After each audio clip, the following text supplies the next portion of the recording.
Servus and hello, my name is Fireball313 and welcome to a new episode of Beyond the Game.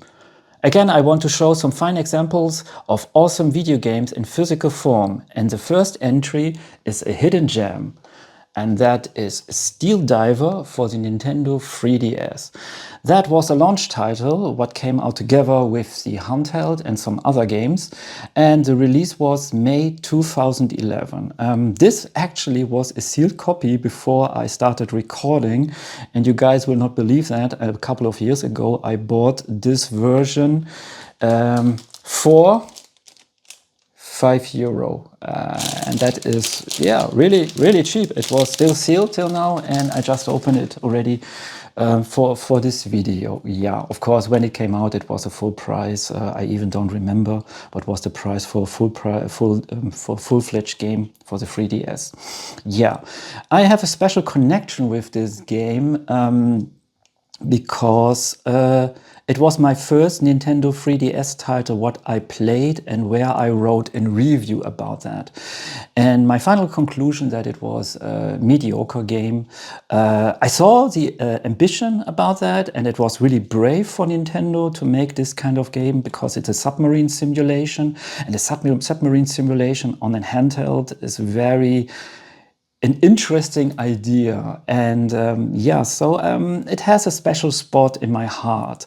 It's not really perfect, it has flaws. Soon I will talk about that, and I show with the help of the manual a little bit about the gameplay. Yeah.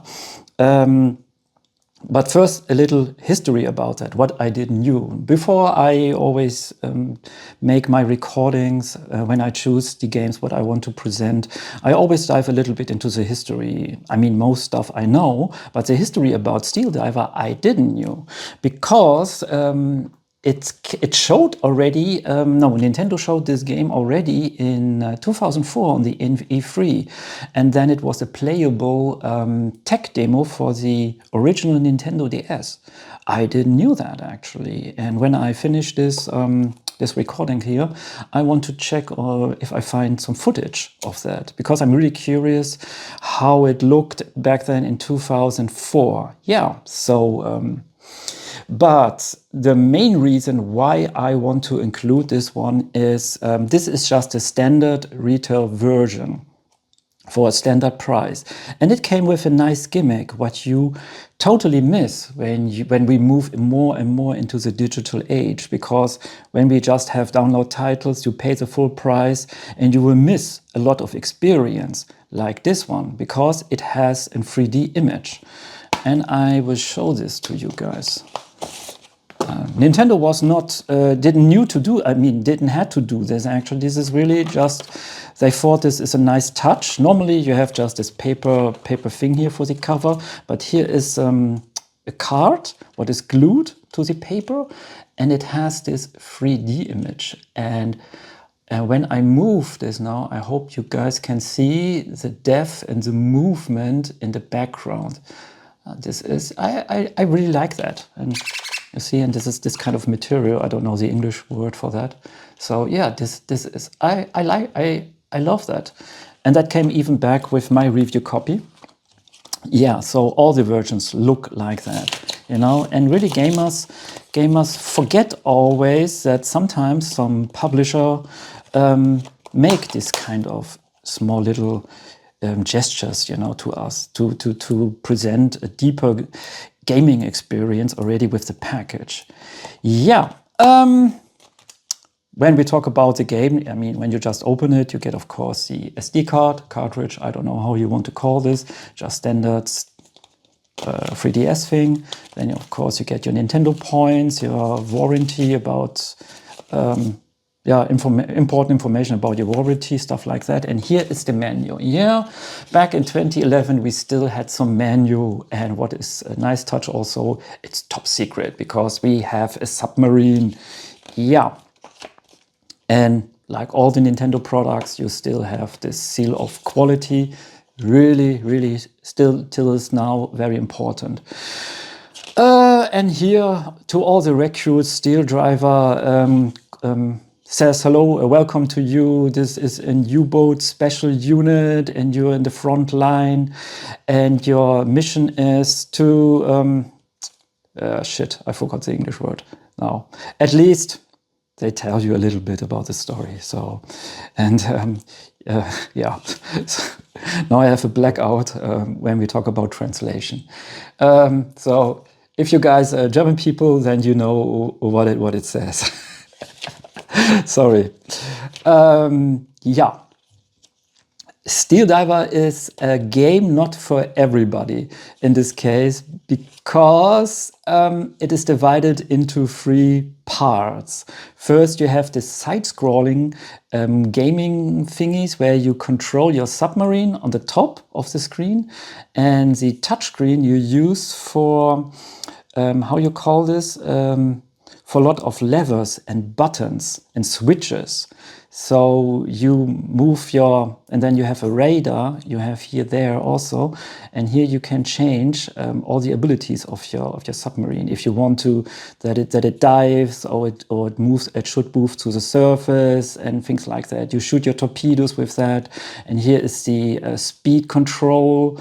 And yeah, it's quite different. You must get used to that, but luckily there is a good tutorial about that. And besides that, the menu gives you some information how you control that submarine. The second part of the game is actually there the motion sensor controls you can use.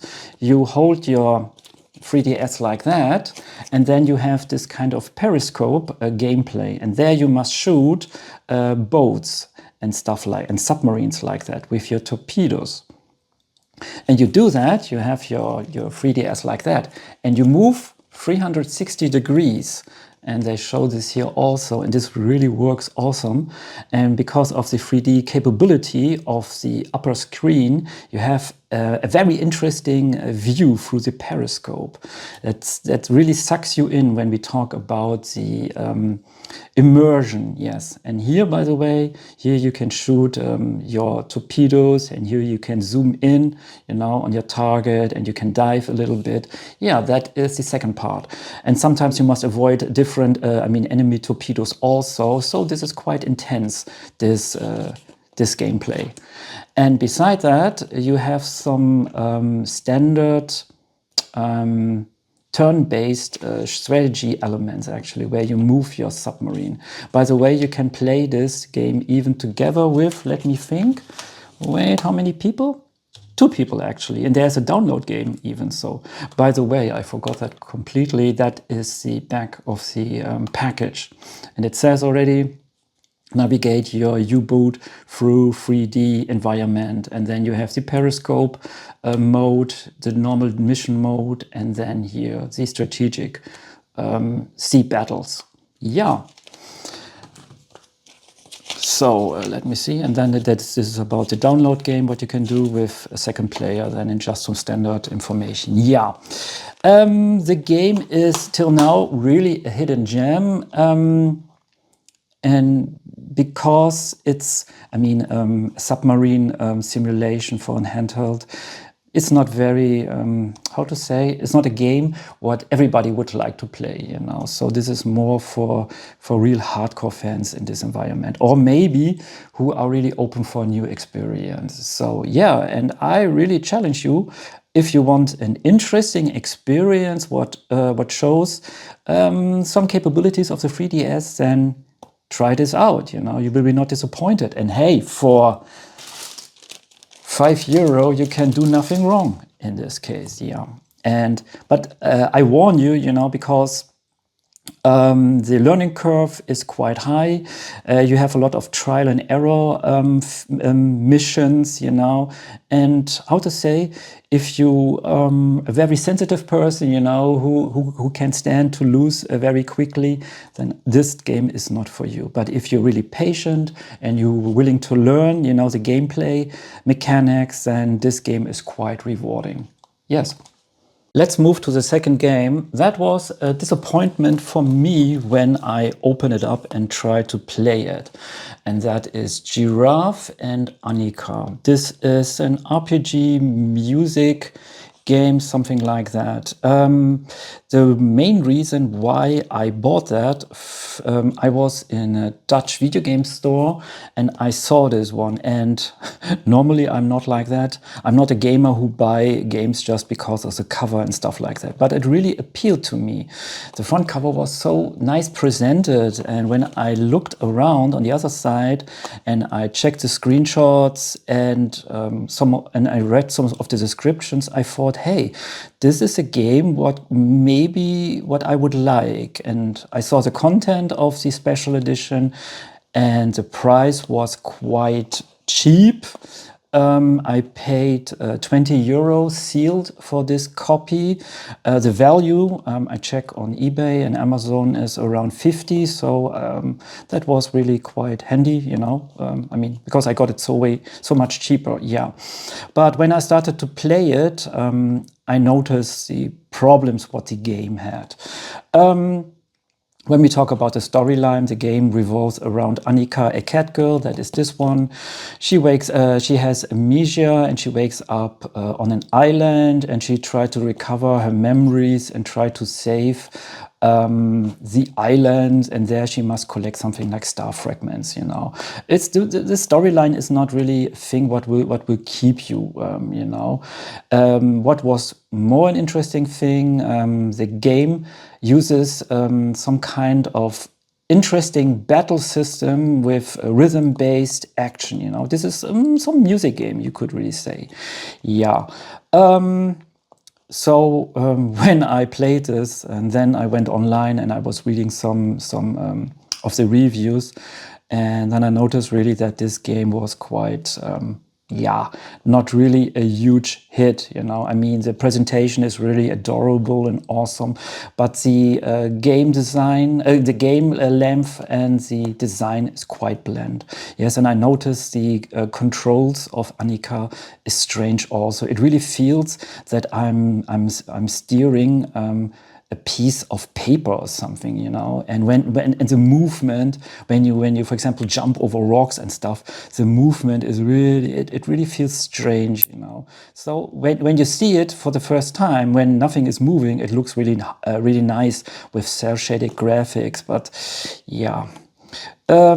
So this game is not really for me, but I would like to show the content of the Musical Mayhem edition. Yeah. By the way, the publisher was NIS America, and I don't know who produced that actually. That's a good question. I completely forgot to check this out. Yeah, so I'm really sorry about that. So let's move on with the content. So this is the front of the game. It still looks awesome, really nice. This is the side of it. This is the top. Oh, yeah. And this is the back. Magic lies within memories. Annika awakes up on a mystery island with no memories and set off on a magical journey to recover them. Yeah, sounds nicer than it actually is, you know. So you have some screenshots and they look really adorable, you know. So this game was really fooled me. And here you see the content. You get one disc soundtrack, an art book, free patch set, and a collector's box. And that I will show now. So to get the stuff out, you just remove that. And the box looks awesome. Yes, it's awesome design. And these are the fragments, what I was talking about. Yes, so this has a nice touch. This reminds me a little bit of Lord of the Rings, you know. I don't know why.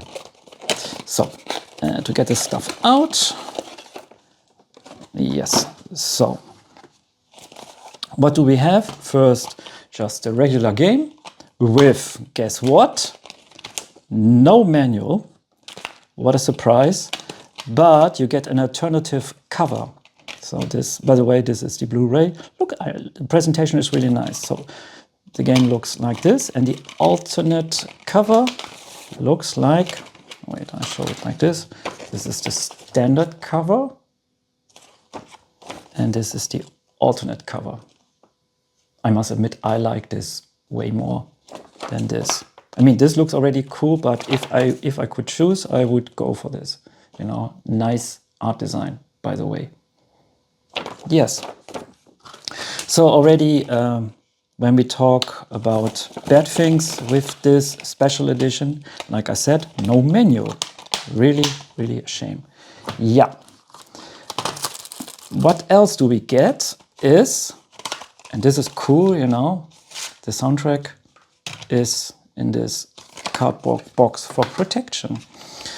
And I showed already in my last video, I showed Underknife Rebirth something, you know, the way how they handled the soundtrack that was really cheap because they just placed one piece of paper there with the titles. There was no booklet, no nothing actually. Here they put some effort and some love in it. And this looks so cool. This looks already really like a CD, what you could buy in the store or you could order it. From Amazon, you know. So this is Giraffe and Annika, Songs of Spice. Nice artworks. This side looks like that. And this is the back. And the soundtrack is really very playful. It really fits with the design. Yeah, I have some favorite songs also. Annika's theme is really nice. Yeah. So when you open it, that is the soundtrack on a CD. And like looks really cool, nice print, you know, then you see all the characters. This is, I forgot the name of this guy. This is the first one who you will meet, you know, and there's Annika and some other characters. And here is the theme song, Lead to Eternity. It's, who sing this? Ah, shit, I forgot.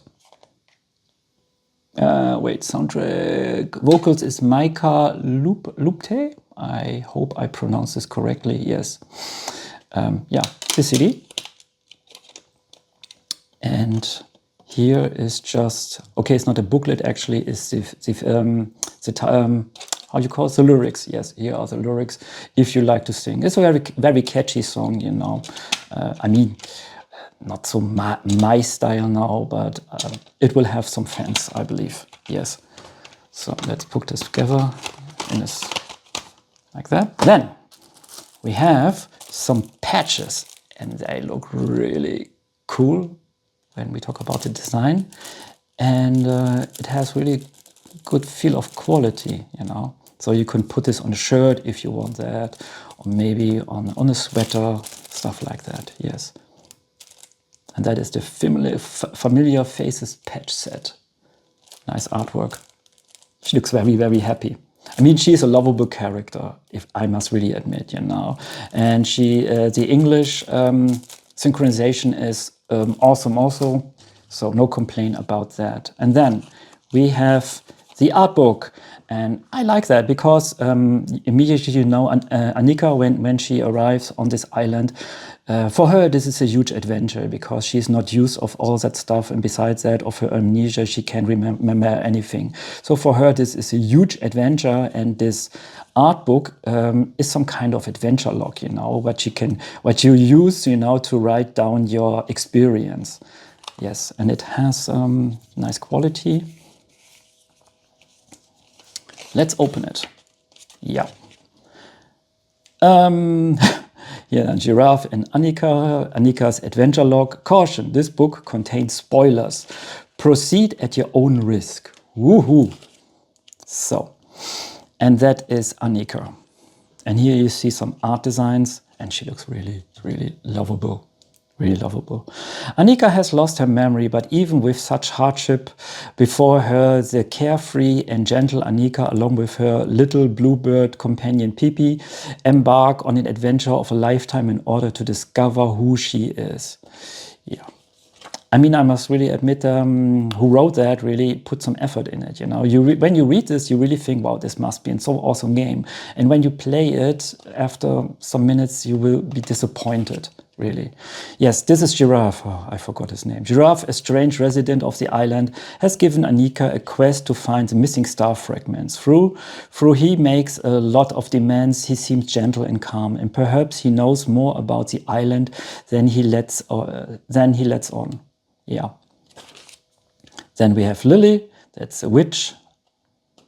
and she likes to make some trouble with Annika on her quest. Yeah, actually, when you move, because your starting point is a small village, you know, with a garden, and next to it is a small river, and there's a bridge what is broken. When you fix the bridge, actually, you meet her for the first time, you know. So yeah, she's bossy and loud, and yeah, but she has some how to say a great spirit. Let's say it like that. Yeah. Then we have Mary. Looks so cute. A young girl looking after the lighthouse in place of her father, who is off traveling. Mary is a shy girl who loves spending time at home. Her favorite pastime is knitting, and recently she'd taken an interest in Thomas. Yeah, and Thomas is this guy. This is a young boy who watched the stars from the island observatory, spending his nights stargazing. He sleeps during the daytime. Yeah, he looks funny also. This is Hilfred. Hilfred, I hope I pronounce it. It's a cockatiel and a renowned artist. Yeah, looks funny. And then we have the rabbit family. This guy reminds me of Becky O'Hara. That was a video game from Konami back on the NES era. Yes, this is Miss O'Hara and Mr. O'Hara, and that's the family. You know, Bunjamin and Bunsen, Bunilla, Benedict and Bunette, you know, so awesome names. Yeah. And then we have the Scarecrow woman and man. And I think these are some enemies, yes. Look, I think this was one of the main enemies, the king crab. The design is awesome. Really, the design is awesome. No doubt about that.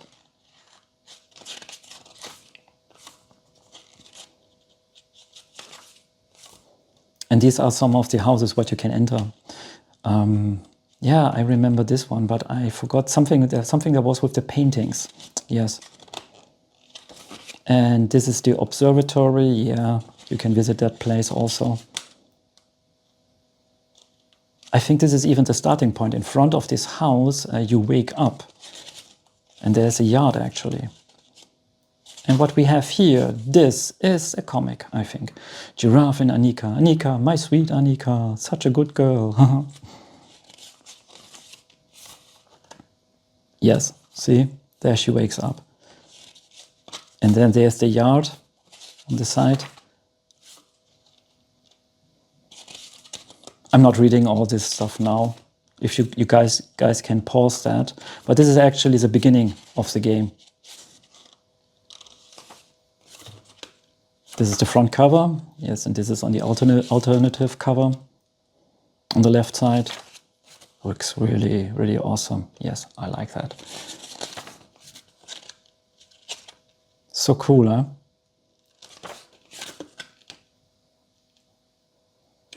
Yeah. That is this art book. So the question is, do I recommend the special edition? Yeah, I mean, if you're a collector for special editions, you can do nothing wrong in this case. And if you get it really for something like 20 euro, then yeah, you can do nothing wrong. And maybe when you start the game, maybe you will like it or like it not, you know. I must admit, it was really not my type. I was expecting way more. So yeah, as a collector, it's nice to have that, you know, with all the special stuff. And the soundtrack is really, really cool, really fits and reminds me of the game. But with the knowledge of now, I would not buy this game anymore. Yes. With the next game, I take out the heavy guns.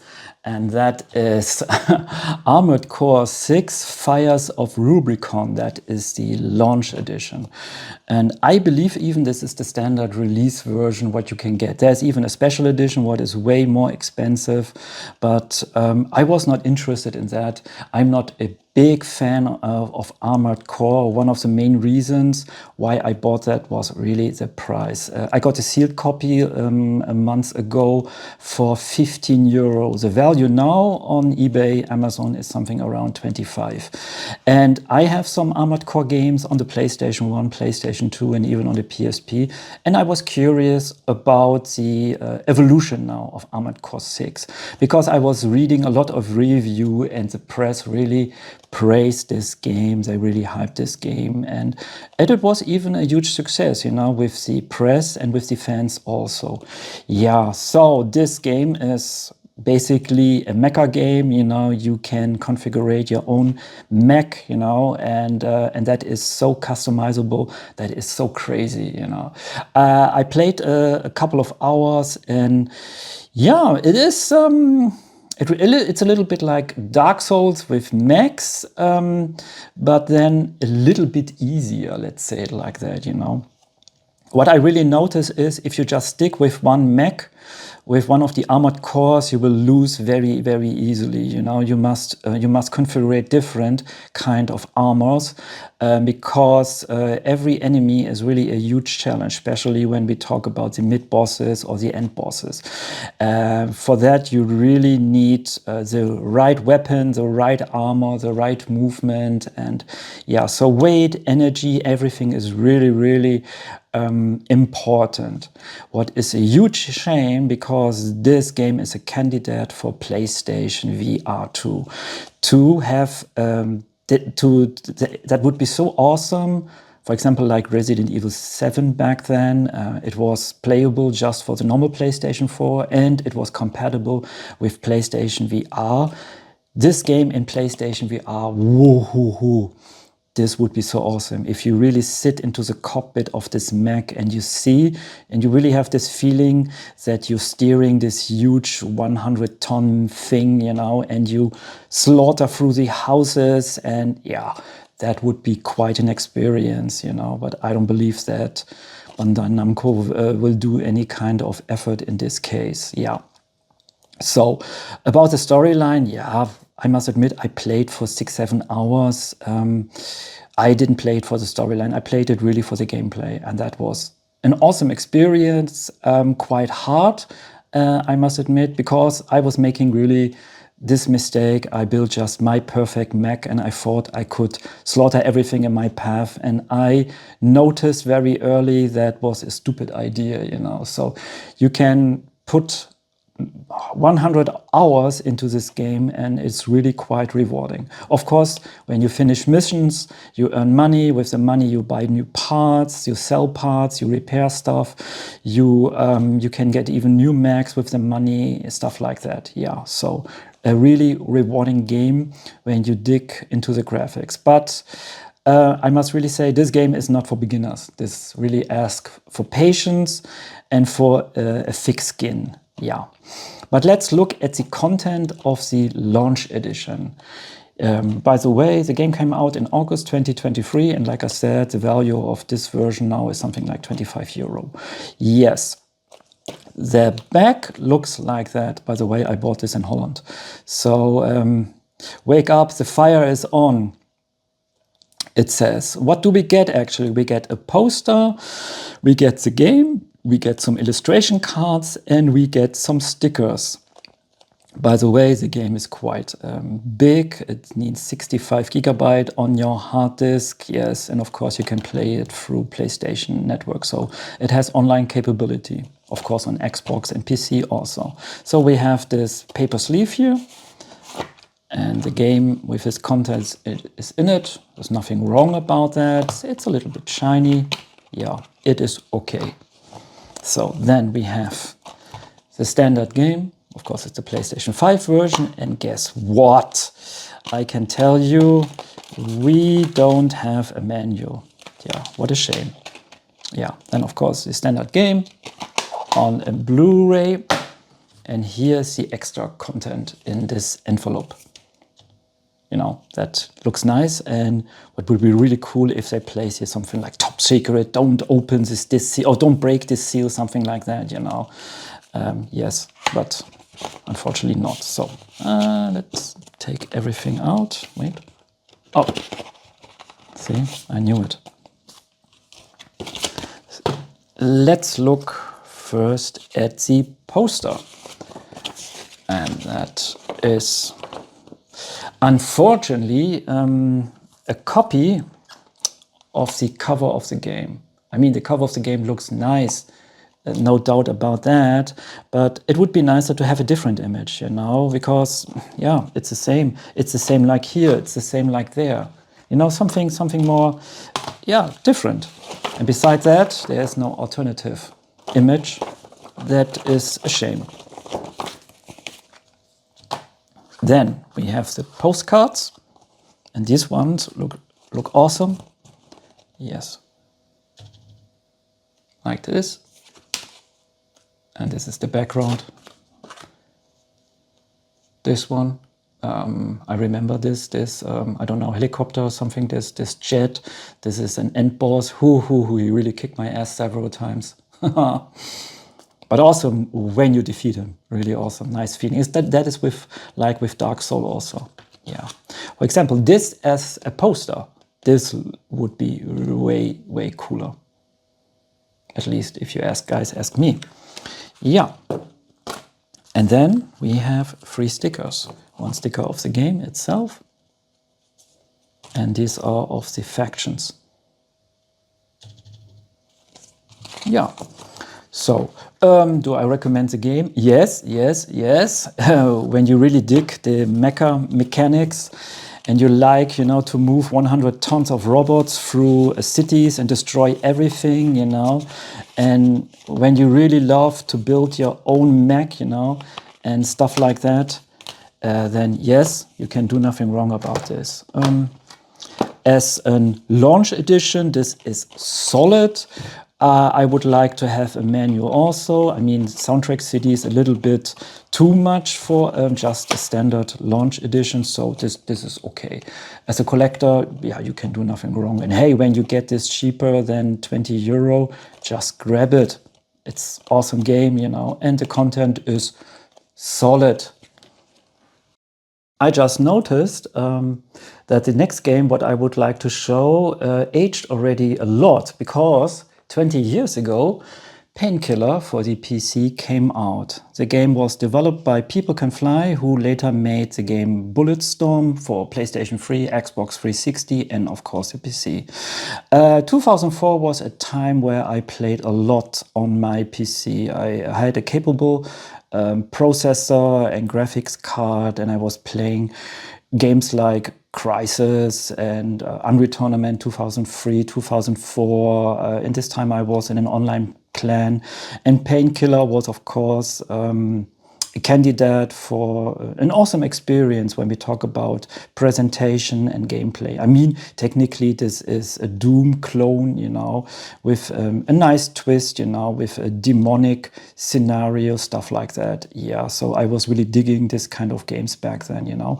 You can compare it to Serious Sam also, you know. You just have a dude with a small storyline, huge environments, a lot of secrets to discover, thousands of enemy, crazy weapons, and then you shoot everything in front of you, you know. That is technically Painkiller. Serious Sam was more cartoonish, and Painkiller is more demonic. Soon I show this a little bit and I talk in detail about that. Yeah, that was the first version of this game back then, 20 years ago. Later there was a black edition and some other variations for the PC, yes. This version still runs on Windows 11, so this is not a problem in that case. And I check already the value. The value with this version, this was the standard version actually back then, 20 years ago, is now 15 euros. So yeah, if you are a collector for PC games, this is nice, because soon I will show that actually. So we have a solid box, but first, this is the back. Here's nothing special. This is a solid box. It gives this feeling that you have a book. By the way, here are the recommendations what you need of the PC. So the minimum was, of course, a Pentium or AMD with 1.5 gigahertz, 48 MB RAM, 64 MB video card, And for the best performance, you need a 2.4 gigahertz with 512 MB RAM. Yeah, so compared now 20 years later, of course, this is, yeah, of course, not so impressive anymore. Yeah, but let's talk about this version, why I want to show that. It's like, it gives this, this impression that it's a book, and you open it like that. Yes, and then you have already an image here, and it has this glossy feeling. Here, this is a cardboard box, you know, and you open it like, oh, fuck. Right, first, let me take this stuff out. So you open it, you fold it open, like this. You fold it open like this, then you have this image, and like that. Because in 2004, games still came out on CD-ROMs, so you had free CDs in this case, and not a DVD. I don't even know if they later released a DVD version or something like that. Yeah, but at least this game. Wait, how much space did you need on the hard disk? It doesn't even say. Okay, yeah. So at least these are the free CDs. And let me take them out, and then you can admire the images. These are some of the enemies, what you encounter. Yeah, and when we turn it around, actually, the back looks like this, you know, and here you can see your protagonist, his weapon. This is a nice thing. I think I must check the menu, what's this gun called, because you shoot this wooden things at the enemy. You can really spike them at the wall, stuff like that. So yeah, game really looks like that, very demonic, you know, and yes. And this is a nice touch, you know, just for a standard PC game back then, you know. And this is, again, a huge example. If you just buy stuff digitally, you will lose that. You know, this kind of effort, what a publisher puts into his product. So what else do we get? We get something. I remember I bought this game back in Germany because here you can see this of censorship. So, I don't know, what is this? Okay, some online service. What we have here, Painkiller, Heaven's Got a Hitman. Oh, this is just some basic information about the single player and the multiplayer. You have deathmatch, team deathmatch, things like that. And here they even claim what a German magazine says, you know. So what we have here, CD number 3 is the game CD, yes. And then you have the manual. Yeah, back then we had a manual. Here, of course, is the serial code, what you need for the PC. Yeah, and on the back, you had some commercial about Alienware. Yeah, and of course, it plays best on Alienware, they say. But the PC looked really awesome. Yeah. So let's look at the manual. Here they talk about the installation, about the patches, where you can find the patches. That was, of course, before Steam weapon configuration, the control configuration, things like that, sound, graphics, and then the head-up display. Yes, and here are the main weapons. Here you have the Painkiller. This is a thing what you can shoot out, you know, and it is a huge blade. There's the shotgun. Every gun had a secondary fire mode. You had the shotgun with a freeze function, and this is some kind of, yeah, shit, they say here the German word. At least you can shoot grenades with that thing also. That, of course, is the chain gun, and this is together with a rocket launcher. Nice combination, actually. And this is the electro gun, and it shoots darts also. Yeah, that is cool. It is really not so much weapons in compared to Serious Sam, and not so crazy, but very, very effective and very satisfying in this case. Yeah, and of course you can destroy your environment, you can collect coins and things like that. And here's the munition things. A nice thing was you could collect in the game, you collect souls in the game, and with the soul, if you had 66 souls, then you could start some kind of hyper mode, and in this mode you are invincible and you really kill everything in front of you. You know, you're unstoppable in this case. Besides that, you could collect some tarot cards, and they give special abilities, you know, for your character.